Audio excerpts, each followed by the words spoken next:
السلام علیکم ورحمۃ اللہ وبرکاتہ۔ چینل میں آپ دوستوں کو ایک بار پھر ویلکم کرتے ہیں۔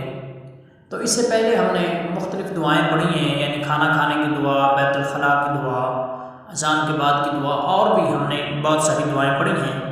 تو آج ہم گھر سے باہر نکلنے کی، یعنی جب آپ نے گھر سے باہر نکلنا ہے کسی کام کے لیے، یا ویسے گھر سے آپ نے نکلنا ہے، تو پھر آپ نے کون سی دعا پڑھنی ہے، آئیں آج کے موضوع کا باقاعدہ آغاز کرتے ہیں۔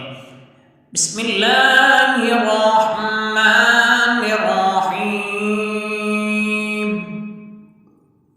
بسم اللہ توکلت علی اللہ۔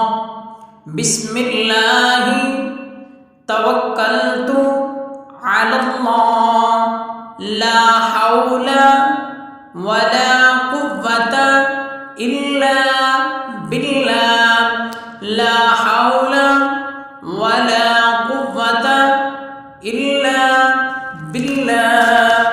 بسم الله توكلت على الله، لا حول ولا قوة إلا بالله۔ تو آج ہم نے گھر سے باہر نکلنے کی دعا پڑھی ہے۔ تو آئندہ ویڈیو کے لیے اللہ حافظ، دعاؤں میں یاد رکھیں۔ السلام علیکم ورحمۃ اللہ وبرکاتہ۔